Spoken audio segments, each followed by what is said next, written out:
Alright, bear with me. Couple of monasteries left. These ones are a little bit further away from the city, but I think that they'll be like awesome and worth it. So yeah, for me it's gonna take 1 hour. For you it's gonna take 1 second. So thank God for that. Anyway, I hope that we'll see some amazing monasteries and I can actually get inside and film because yeah, the weather is bipolar, and by bipolar I mean it's super sunny outside and then it's raining. Let's go and see what's up. I hope I can film something inside. If not, I'll sneak some, be like sneaky ninja. Cool. Well, here it is.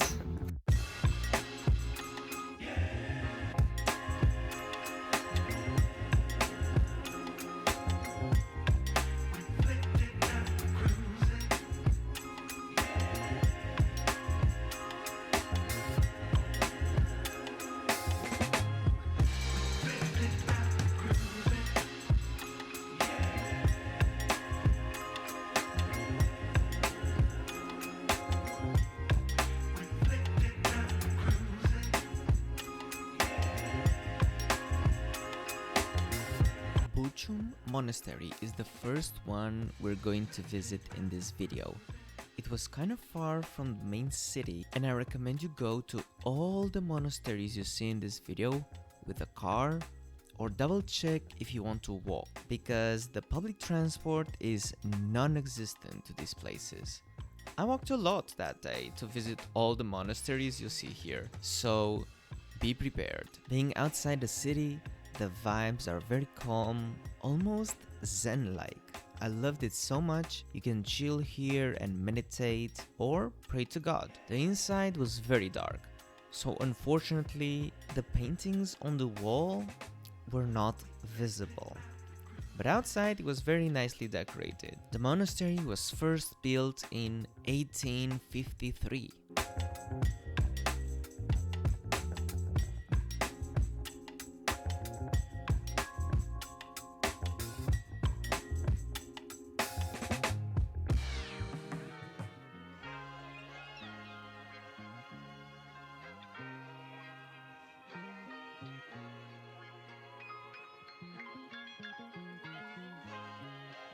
This church is in the same city as the monastery before, and it is very colorful even though it is in the middle of a cemetery. I know, right? Spooky, but worth it. As you can see, the place is very interesting with the biblical paintings all over the exterior and interior of the church. The name of this church is Descent of Holy Spirit. According to their website, the church was first mentioned in writing in the year 1763. So it is even older than the monastery that was shown before. Of course, all of the monasteries and churches are well maintained and have regular fixes and improvements so that believers can go to the church without any worry.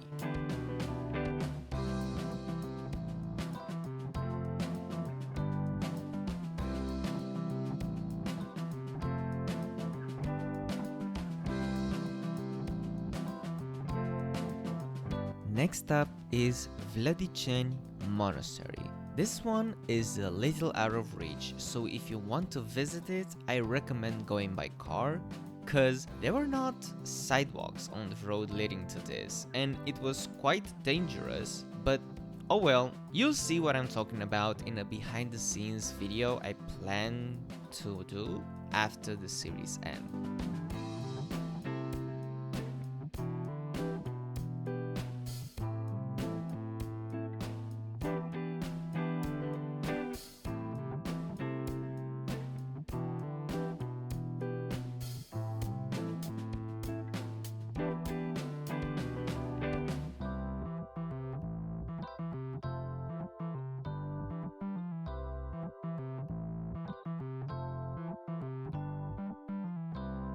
The monastery complex was built in 1415, so yes, it is very old. But unfortunately, when the communists took control of the country in the 20th century, they burned the monastery down. The monastery you see in the video is still in construction, and they started rebuilding it in 1994 after the revolution of 1989, when the communists were basically eradicated from the politics side. Well, that's debatable, but let's continue on.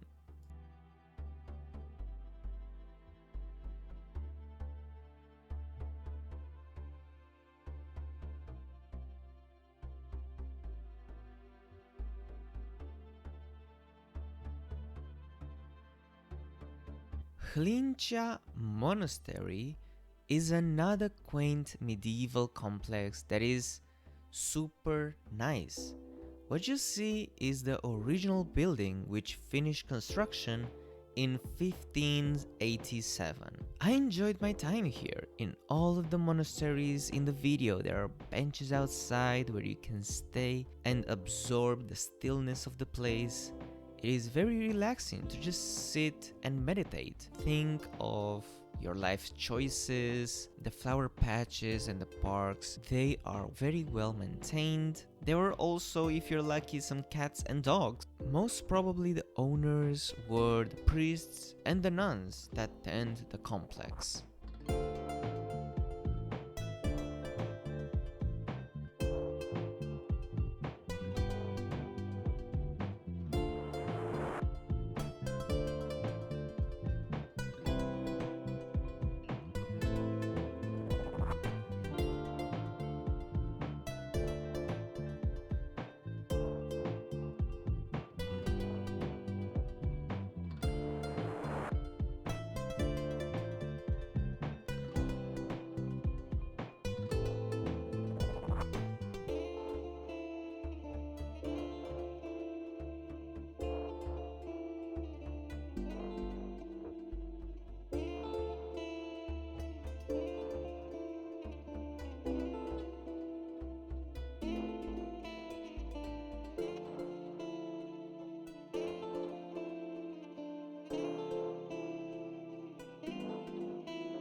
The grandest of them all in the video, let's visit Chitatuya Monastery. Built in 1672, this holy complex also houses a museum of medieval art. Inside the courtyard, there was also a stage for various cultural activities. I was very impressed by this complex, and is the only one who is lit in the night, so has nightlight capabilities. So I bet there's a different atmosphere if you visit it during the night. However, I'm not sure if it is open outside of the Christian holidays like Easter and Christmas.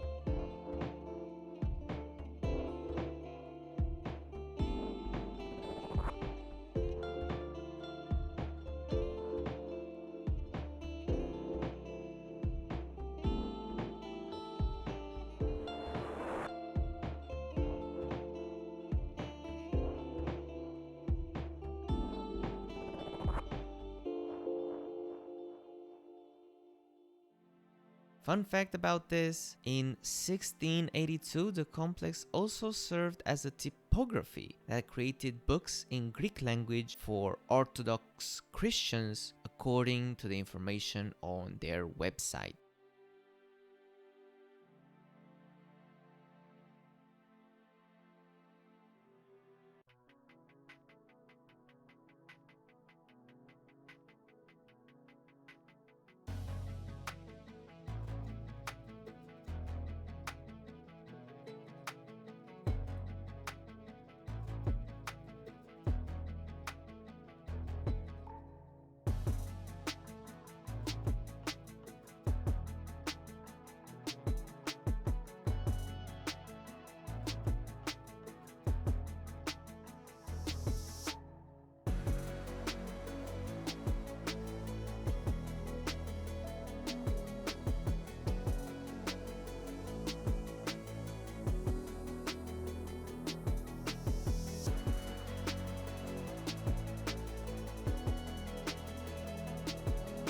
Galata Monastery is very vague with its history. Don't get me wrong, it is not sus or anything. The Romanian culture was not that heavily developed in the Middle Ages, so the culture was mostly passed generation to generation via speech. So all of the stories were told verbally. There were not many written history pieces here, unfortunately.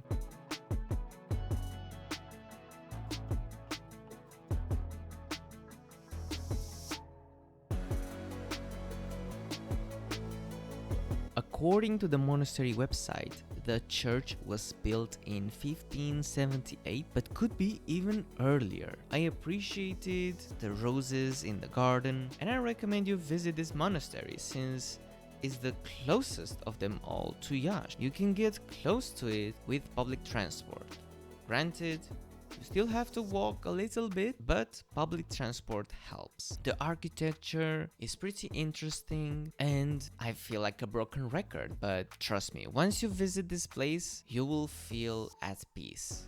I don't know why, it is very interesting, but try and visit one. You'll be surprised.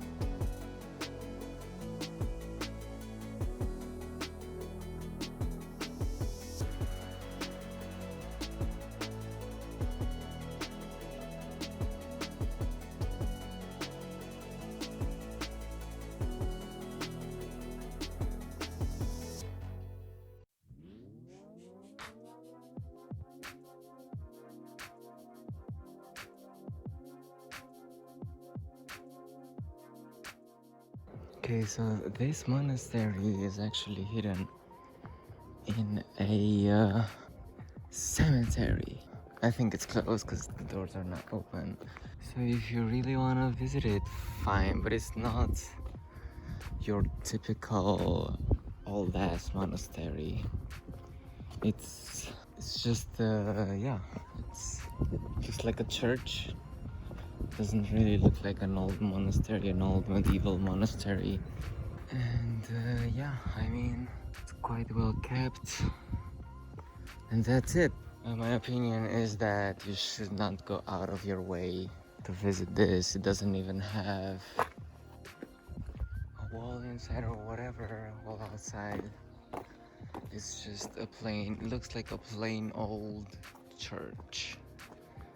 That's fine, but it is very far from the city, so I would not recommend it to just climb and climb. It's gonna be it's a hill, it's down a hill, so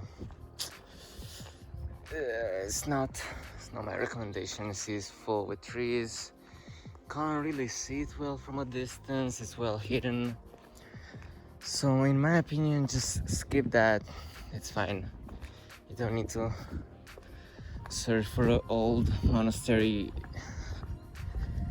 in the cemetery. I mean, honestly, it's fine.